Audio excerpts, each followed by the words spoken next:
Salam sejahtera, salam Malaysia Madani, salam Rajang Harum Wangi. Nama saya Wu Mingsi dari IBG Kampus Rajang. Hari ini saya ingin mengupas sebuah buku yang telah saya pilih dari Pusat Sumber IBG Kampus Rajang, yaitu buku A History of Malaysia. Buku ini merupakan hasil karya Barbara Bashund Andaya dan Leonard Andaya, yaitu karya sejarah yang komprehensif merangkumi perkembangan Malaysia dari zaman prasejahtera hingga ke era moden. Buku ini memaparkan perubahan sosial politik dan ekonomi yang membentuk sejarah negara sambil memberi analisis mendalam tentang interaksi antara kuasa asing dan masyarakat tempatan. Dalam buku ini, penulis menekankan peranan penting pelabuhan perdagangan di sepanjang Selat Melaka termasuk Kesultanan Melaka yang menjadi pusat perdagangan dan kebudayaan pada abad ke-15. Mereka juga membincang pengaruh penjajah barat khususnya penjajahan Portugis, Belanda dan British dan bagaimana kuasa-kuasa ini membentuk struktur politik dan ekonomi Malaysia pada masa itu. Selain itu, buku ini turut memfokuskan kepada perkembangan masyarakat yang membentuk Malaysia termasuk Melayu, Cina dan India, serta peranan penting Islam dalam budaya dan politik negara.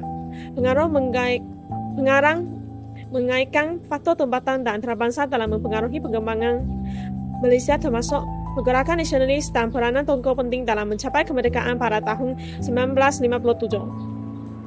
Buku ini turut menyentuh isu-isu seperti pembangunan ekonomi, kesan Perang Dunia Kedua, pembentukan Jepun, dan cabaran yang dihadapi negara selepas mencapai kemerdekaan, seperti pembangunan ekonomi, hubungan etnik, pembentukan identiti kebangsaan.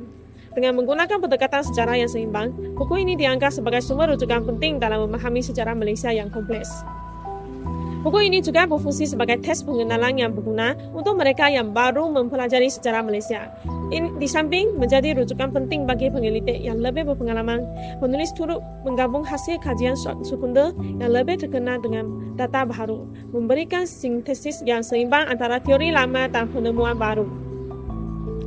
Salah satu kekuatan utama buku ini ialah pendekatan kepada masyarakat pribumi dan bagaimana mereka menavigasi pengaruh luar seperti perdagangan antarabangsa, penjajahan kuasa barat, interaksi dengan budaya asing.